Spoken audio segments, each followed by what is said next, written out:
Ibo na po invest na mo sa pulis. Buko man kaming mayaman kaya lang iba ko mga sponsors, ga-vlog po ako. Vlogger po ako na dakulon po ning nagsusuporta sa Sakuya. Ngunyan, aron kay na sa iyang higdaan, papalitan ta po ning kama lamang. Papalitan to kasi medyo alam mo sudok pa mahapdos yan sa ginhawa niya. Pasensyahan niyo tong sa day na kamang ini ha. Hari po to yan sa mga sponsors ko pag-vlog sa San Miguel River Park. Ngunyan po, papalitan ta. Kaya mahal sa sisindi para mapalitan niyo kayang higdaan. Mag-ana ini, so day nga. Alalay na po din sila. Alalay. Hamak mo na to. Grabe na parang niniwan kayo. Sige po.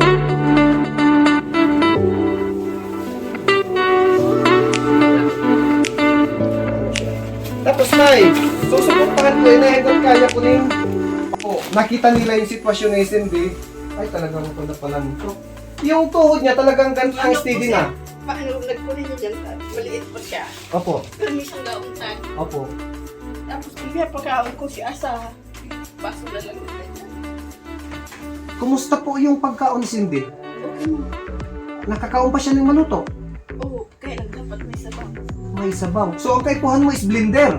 Kung ikan man yung mga pagkaon na like karne, pag na-blend siya, Dinuduro ko siya. dapat dangan mo blender para mas lalong lumakas siya kung sakali. Kasi kung dudurugin mo, baka mabulunan siya. Don't worry, itatry ko makaprovide ng blender sa bata. Ngayon, ini po, Pampers ini good for siguro 1 month o 2 months na niya yan. Ipoprovide ta pa, pwede pang pagpasensyahan nyo itong big na groceries na to. Mahal pa kung mga sponsors pa. Kung kaya pa na to na ma-recover to, grabe, nag-stiff na yung niya. Pati yung Tuhod niya. dito. Halos magatong tutukan. Pilang edad niya? 28 na siya. Kasi naulila siya sa ina, 4 na taon. 4 na taon na naulila sa ina. Oo. Diyos ko. Tapos mamatay man yung tatay niya. Siguro siya mga 14 ganyan, yung edad niya. Tapos nakuha namin doon sa stepmother niya, mga lumipas pa ang 3 taon. Tapos nung mag-abot dito, karmi na lang siyang gauntad. So Kaya pag naguntad siya, yung puwet na niyan, dapat talaga yun sa ano. pag wala siyang Pampers, ano ginagawa niyo? Ano po lang puwet. Tapos kung isab na lang. Okay baya po, hanggat kaya kong suportahan ini sa support ng akong mga subscribers and sa kan PNP, tuturuan ko po siya ha. May kumanga ko pero I will do my best na matuwangan po siya maski sa simpleng blender, simpleng Pampers. Tapos i-observe niyo po even though nakakutsyon kita, may kita magkampante, dapat na paikot-ikot na to siya para may siya magka bed sore. Ha? Iyo po. Yan, dapat nang gaikot-ikot din ko niyan. May na siya nakadungog. Hindi na po siya nakadungog.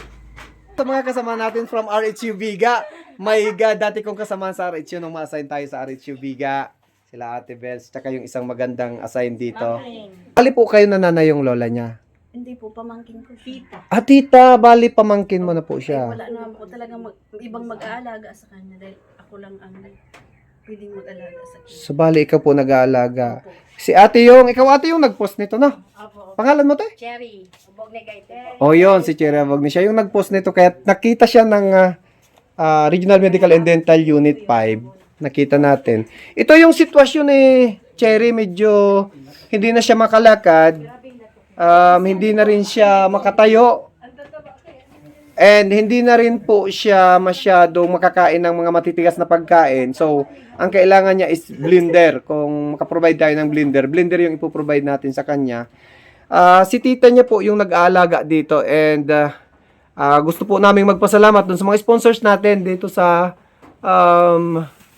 mga Pampers, dito sa kama, galing sa San Miguel River Park, and dito sa mga groceries na binigay ng ating mga stakeholders na patuloy na sumusuporta. So, ang kailangan ni Cherry is blender and continuous support kahit man lang mga gatas, Pampers, na pwedeng maitulong sa kanya. So, we hope na marami pa tayong mga stakeholders na pwedeng magdirekta dito sa Barangay Ugbong Biga. Tama po, Barangay Ugbong Biga.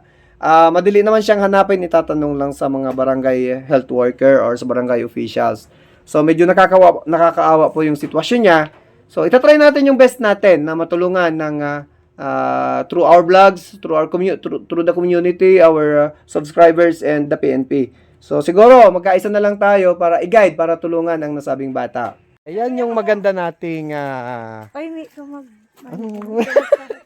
ay maganda nating kasamahan sa RHU ng Viga. Yan. Sila yung assigned dito. Tingnan nyo, lipstick pa lang. Lipstick pa lang yan. Dating kasama natin sa RHU nung tayo na-assign dito. Yan.